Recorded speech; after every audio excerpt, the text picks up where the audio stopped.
அனைவருக்கும் வணக்கம். ராதே கிருஷ்ணா.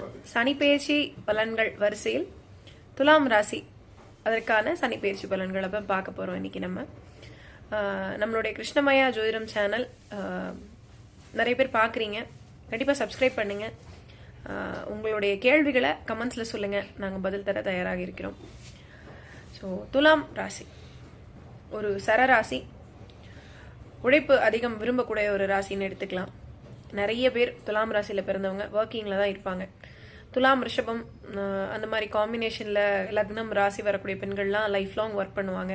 கடகம் துலாம் அந்த மாதிரியான காம்பினேஷனில் இருக்கவங்களாம் லைஃப் லாங் ஒர்க் பண்ணுவாங்க அப்படின்னு நம்மளே நிறையா ஜாதகத்திற்கான பலன்களே சொல்லுவோம். உழைப்பை விரும்பக்கூடிய ஒரு ராசி தான். சுவாதி நட்சத்திரத்தை நடுவில் கொண்ட ஒரு ராசி. சித்திரையில் 2 பாதங்கள், விசாகத்தில் 3 பாதங்கள், சுவாதியினுடைய 4 பாதங்களும் இருக்கும். ஆக்சுவலி ராகு வந்து பார்த்தீங்கன்னா ஒரு மாதிரி சொஃபஸ்டிகேட்டடான ஆள், சொஃபஸ்டிகேட்டடாக வாழணும் அப்படின்னு நினைக்கக்கூடிய ஒரு ஆள் தான். ஆனால் ராகுடைய நட்சத்திரமான இந்த சுவாதி நட்சத்திரம் நரசிம்மருடைய நட்சத்திரம் உழைப்பை திரும்ப திரும்ப செய்து கொண்டே இருக்க வேண்டும் அப்படின்னு கொடுக்கக்கூடிய ஒரு ராசி. அதாவது உழைப்புனா இப்போ ஹவுஸ் ஒய்ஃப்ஸ்லாம் ஒர்க் பண்ணுறது இல்லையா, அந்த மாதிரி கிடையாது. 10ஆம் அதிபதி தான் வந்து உட்கார போறாரு. துலாம் ராசியை பொறுத்த வரைக்கும் உங்களுக்கு 10ஆம் அதிபதி சந்திரன், அவர் ராசியிலே வந்து அமர்கிறார். அவர் வளர்பெரியாக இருந்துட்டாலே போதும், அது எந்த நட்சத்திரமாக இருந்தாலும் கண்டிப்பாக உழைத்து கொண்டே இருக்க வேண்டும் அப்படிங்கிற ஆசையை கொடுத்துருவார். அதற்கான அமைப்புகளையும் கொடுத்துருவார். ஸோ இவங்க பிறந்து இவர்களுக்கு நடக்கக்கூடிய திசைகள் பார்த்தீங்க அப்படின்னா ரொம்ப ஃபேவரபிளான திசைகளே இவங்களுக்கு இருக்காது சின்ன வயசுல. இப்போ வந்து செவ்வாய் திசையில சித்திரையில பிறக்கிறாங்க அப்படின்னா ஒரு 3-4 வருடங்கள் தான், மேக்சிமம் 3 வருடங்கள் தான் இருக்கும். ஸோ அதுக்கப்புறம் ராகு திசை, அதுக்கப்புறம் குரு திசை. ராகு இருக்கும் வீட்டை பொறுத்து பலன் தரக்கூடியவர், அதனால அவரை நம்ம டிபெண்ட் பண்ணி நல்லதுதான் செய்வார்னு சொல்ல முடியாது. பொதுவாக இந்த ராசிக்கு அவர் சுபர் தொடர்போட சுபர் வீட்டில் இருந்தால் நல்லது செய்யக்கூடியவர் தான். குரு நல்லது பண்றவர் இல்லை. குரு நல்ல நிலைமையில இருந்து ஹெல்ப் பண்ற மாதிரி இருந்தார் அப்படின்னா இவர்களுக்கு வாழ்க்கை நன்றாக வந்துவிடும். அதுக்கு அடுத்து வரக்கூடிய சனி திசை தான் பொதுவாக இவர்களுக்கு நல்லது பண்ணக்கூடிய திசை. ஏன்னா அவர் சனி துலாத்திலே வந்து உச்சமாகக்கூடியவர், ராஜயோகாதிபதி. ஒரு காற்று வீடான ஒரு துலாம் ராசியில வந்து உச்சமாகக்கூடிய அமைப்பு கொண்ட இவர் சனி எங்க இருந்து வெல் பிளேஸ்டா இருந்தாலும் இவங்களை மேல கொண்டு வந்துருவார். ஸோ அதனால லக்கு அப்படின்லாம் வந்து மேக்சிமம் சொல்ல முடியாது. இருப்பினும் ஒரு நல்லதொரு ஒரு முன்னேற்றத்தை தரக்கூடிய ஒரு சரராசி தான். நிறைய பிசினஸ் மேன்ஸ் எல்லாரும் பிறக்கக்கூடிய ஒரு லக்னம் வந்து துலாம் லக்னம். இது ராசிக்கும் ஓரளவுக்கு பொருந்தக்கூடியது. பல வழிகளில் வருமானம் வரக்கூடிய அமைப்பு வந்து இந்த துலாம் ராசிக்கு உண்டு. அப்படிங்கிறதுனால அவங்க ஏர்ன் பண்ணணும் அப்படிங்கிறதுல ரொம்ப கேர்ஃபுல்லாக இருப்பாங்க. துலாம் ராசியை பொறுத்தவரை மற்ற 12 ராசிகளுக்குமே வந்து பார்த்தீங்கன்னா ஏதாவது உயிர் உள்ள ஒரு பொருளை தான் வந்து கொடுத்துருப்பாங்க சிம்பிள்ஸாக. அதாவது மேஷத்திற்கு ஆடு, சிம்மத்திற்கு சிம்மம், அதே போல் மகரத்திற்கு வந்து அந்த மாதிரி கொடுத்துருக்கிறது எல்லாமே நமக்கு தெரியும். ரிஷபத்திற்கு காளை, இப்படின்னு நிறைய கொடுத்துருக்கோம். பட் இதை மட்டும் பொறுத்த வரைக்கும் பார்த்தீங்கன்னா ஒரு துலாபாரத்தை கையில் கொடுத்துருப்பாங்க. அதுதான் சனி உச்சமாகக்கூடிய இடம், நீதிமன்றத்தை குறிக்கக்கூடிய ஒரு இடம். ஸோ ரொம்ப இவங்க வந்து வெளியில காமிச்சிக்கிட்டா கூட, நான் ரொம்ப பாசமா இருக்கேன்னு காமிச்சிக்கிட்டா கூட அப்படி ரொம்ப பாசத்துல பொங்கி வழிகிற ஆட்கள்லாம் இல்லை. கடமையே கண்ணானவர்கள், கடமை தான் முக்கியம் அப்படின்னு பார்க்கக்கூடிய ஆட்களாக இருப்பாங்க. இவர்கள் கொஞ்சம் நல்லா ட்ரெஸ் பண்ணிக்க அதெல்லாம் பிடிக்கும்னு இருந்தால் கூட கடமை முக்கியம் அப்படின்னு நினைக்கக்கூடிய ஆட்கள். கொஞ்சம் இந்த பந்த பாசத்துக்களெல்லாம் ரொம்ப ஸ்டிக் ஆன் ஆகிக்க மாட்டாங்க. தன்னுடைய வேலை நடக்குதா அப்படிங்கிறதெல்லாம் அவங்களுடைய குறிக்கோள் இருக்கும்.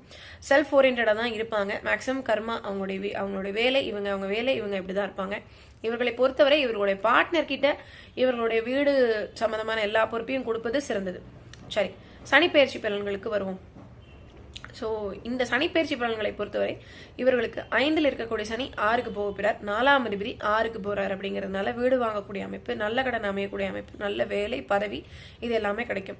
குருவினுடைய வீட்டில் சனி இருக்கிறார்.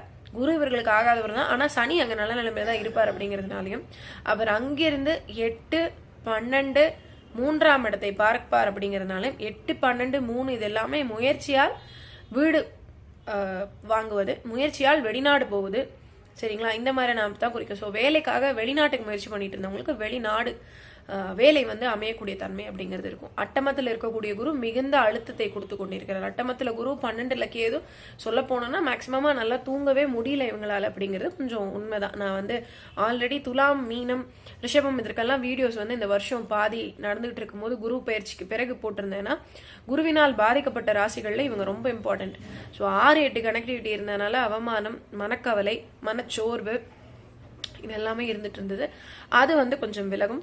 இந்த சனி பயிற்சி பொதுவாகவே இவர்களுக்கு கொஞ்சம் பாசிட்டிவா தான் இருக்கு. திருமணம் போன்ற அமைப்புகள்லாம் குருவின் பயிற்சிக்கு பின்பு நடக்கக்கூடிய அமைப்பு வரும். 4க்கு ராகு வருகிறார். ஸோ 5ல் வந்து ராகு வருகிறார். ஸோ 5ல் வரக்கூடிய ராகு வந்து ஓரளவுக்கு வந்து எண்ணங்களை தூண்டி முன்னேற்றம் போகணும் அப்படிங்கிற ஆசைகள் எல்லாம் கொடுக்கக்கூடிய அமைப்பில் தான் இருக்கும்.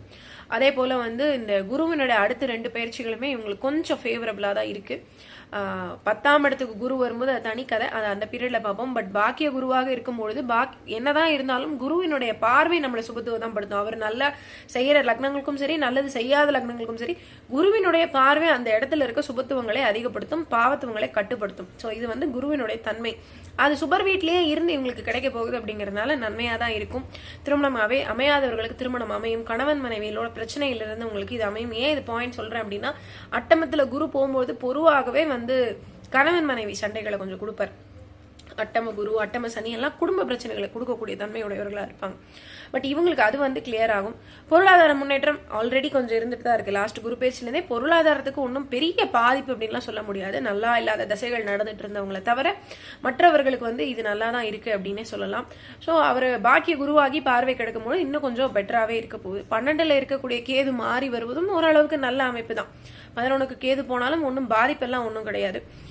இவர்கள் வரக்கூடிய சித்திரை மாதம் மட்டும் ரொம்ப கேர்ஃபுல்லா இருக்கணும். சித்திரை, ஆமா, பங்குனி, சித்திரை, வைகாசி, அதே அந்த சூரியன் வந்து உச்சமாகக்கூடிய தன்மைகள் நிறைய ராசிகளுக்கு இது சொல்லியிருப்பேன். இவங்களுக்குமே இது உட்படும்.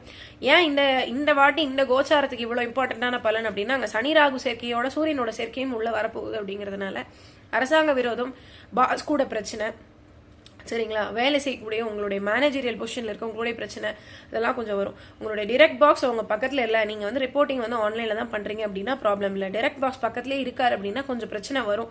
ஸோ கொஞ்சம் நிதானமா ஹேண்டில் பண்ணி பழகுங்க. டபால்னு உணர்ச்சி வசப்பட்டு எதுவும் சொல்லிடாதீங்க இந்த பீரியட்ல. அது மட்டும் போதுமானதாக இருக்கும். உங்களுக்கும் வந்து லட்சுமி நரசிம்மர் தான். பொதுவாக சுவாதி நட்சத்திரமே வந்து நரசிம்மருடைய நட்சத்திரம் அப்படிங்கிறதுனாலையும், தாயார் தான் வந்து உங்களுக்கு ரொம்ப நன்மை தரக்கூடிய தெய்வம் அப்படிங்கிறதுனாலையும் லட்சுமி நரசிம்மர் வழிபாடு மிக மிக சிறப்பு. ரங்கநாதர் கோயிலுக்கு போயிட்டு வாங்க. எப்போ ஸ்ரீரங்கம் போயிட்டு வந்தீங்கனாலும் உங்களுக்கு பெட்டர்மெண்ட் இருக்கும்.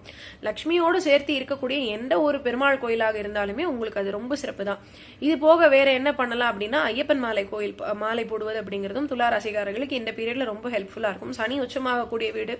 நீங்க எந்த அளவுக்கு டெடிகேட்டடா சுகபோகங்களை தவிர்த்து கடமையே கண்ணாக இருக்கிறீங்களோ அந்த அளவுக்கு உங்களுக்கு வந்து இந்த எல்லா வருடமுமே தான். ஆக்சுவலி அது ரொம்ப பொது பலன் தான். உங்களை ராசியை பொறுத்த வரைக்கும் அது பொது பலன் தான். நீங்க வந்து ரொம்ப சுகபோகத்திற்கு ஆட்படாமல் இருக்க வேண்டும். மேக்சிமம் துலா லக்னமா இருந்தா அப்படித்தான் இருக்காங்க நிறைய பேர். ராசிக்கு கொஞ்சம் அது மாறுபடும். ஏன்னா ராகுவினால் ஆட்சி செய்யப்படக்கூடிய ஒரு ராசி இல்லைங்களா, அதனால அவங்களுக்கு வந்து அந்த ஆசைகள் நிறைய இருக்கும். சுவாதி நட்சத்திரத்துல இந்த எக்ஸ்ட்ரீம்லயும் இருப்பாங்க, அந்த எக்ஸ்ட்ரீம்லயும் இருப்பாங்க. இவங்க தான் குடும்பத்தை தூக்கி தாங்கிட்டு இருப்பாங்க, நிறைய ஒர்க் பண்ணுவாங்க, சம்பாதிச்சுதான் ஆகணுங்கிற கட்டாயம் அவர் தலையில ஏற்றப்பட்டிருக்கும் ஏதோ ஒரு காரணத்தினால். கணவர் கேட்குறாங்க, இல்லை வந்து மனைவி கேட்குறாங்க, மோஸ்ட்லி மென் போயிடுறாங்க. விமெனுக்கும் இது மஸ்ட் ஆகிற விஷயங்களை பற்றி நான் சொல்கிறேன், விமெனுக்காக சொல்கிறேன். பட் சுகபோகங்களில் ரொம்ப ஈடுபடக்கூடிய, நிறைய ட்ரெஸ் வாங்குறது, நிறைய நகை வாங்குறது, போட்டு நகையை மாற்றி எடுக்கிறது, இது எல்லாமே நிறைய பண்ணுவாங்க. இந்த பீரியடில் அதெல்லாம் கொஞ்சம் கண்ட்ரோல் பண்ணிக்கோங்க. 6ல் இருக்கக்கூடிய சனி வேலையை தான் கொடுப்பாரு, கடனையும் சேர்த்து கொடுப்பாரு. வீடு வாங்குவது சிறப்பு. ஸோ வீடு சம்பந்தமான விஷயங்கள், இன்வெஸ்ட்மெண்ட் சம்பந்தமான விஷயங்கள் பண்ணுங்க. ஷேர் மார்க்கெட் நான் பொதுவாக சூரியன் ஜாதகத்தில் வலுத்திருந்தால் I will not recommend for துலாம் ராசி. ஏன்னா உங்களுக்கு பாதகத்தை கொடுப்பதற்காகவே ரொம்ப ஸ்ட்ராங்கா இருக்கக்கூடிய ஒரு சூரியன். அவர் எங்கேயாவது ரொம்ப ஸ்ட்ராங்கா பிளேஸ் ஆயிருந்தா, அவர் எந்தெந்த மாதம் பிறந்தவர்கள்லாம் ஸ்ட்ராங்கா இருப்பாரு, தை, சித்திரை, ஆவணி இந்த மாதங்கள்ல பிறந்தா ரொம்ப ஸ்ட்ராங்கா இருக்காரு. இது போக ஐப்பசி மாசம் பிறந்தா உங்க லக்னத்திலே உட்காந்துருப்பாரு. லக்னம் ஒளி அப்படிங்கறதுனாலே அவர் ஓரளவுக்கு ஸ்ட்ராங்கா இருப்பாரு. அதோட கூட ஏதாவது ஒரு சுபர் இருந்து பார்த்துருந்தாருன்னா முடிஞ்சு. ஸோ அதனால அந்த வகையிலும் அதுவும் நீங்க கொஞ்சம் காஷனா பார்த்துக்கணும். மற்றபடி இந்த அமைப்பு அப்படிங்கிறது வந்து ரொம்ப ஒரு நல்ல ஒரு மாற்றம் அப்படின்னே சொல்லலாம். ரொம்ப பெரிய முன்னேற்றம் அப்படின்னு சொல்லப்படக்கூடிய தன்மை இல்லைனாலும் குரு பயிற்சி இப்ப இருக்கக்கூடிய பிரச்சனைகளை விளக்கக்கூடியதாக இருப்பு அப்படிங்கிறதுனால இந்த சனி பயிற்சி உங்களுக்கு பாதகம் ஏதும் இல்லை அப்படிங்கிற கேரண்டி வந்து கொடுக்கலாம். டிராவல் மட்டும் அடுத்த குரு பயிற்சி வரைக்குமே கொஞ்சம் கேர்ஃபுல்லா இருங்க. 6, 8 ரொம்ப வலுவா இருக்க போகுது. அதனால அடுத்த குரு பயிற்சி வரைக்குமே இந்த உல்லாச பயணங்கள்லாம் தேவையில்லை. ரொம்ப தூரம் லாங் டிரைவ் நீங்க செல்ஃப் டிரைவ் பண்ணாதீங்க, ஆள் போட்டு டிரைவ் பண்ணுங்க. ஸோ இது எல்லாமே உங்களுக்கு ரொம்ப ஹெல்ப்ஃபுல்லா இருக்கும் அப்படின்னு சொல்லிட்டு வீடு வாங்குவதற்கான முயற்சிகள் கண்டிப்பாக முன்னேற்றம் கொடுக்கும் அப்படிங்கறத மட்டும் தெளிவா சொல்லிக்கிறேன் நான். மேலும் பேசுவோம். உங்களுடைய கேள்விகள் இருந்தா எங்களுக்கு அனுப்புங்க. உங்களிடமிருந்து விரைபடுவது உங்களுடைய ராஜலட்சுமி நாராயணன். நன்றி, வணக்கம். ராதே கிருஷ்ணா.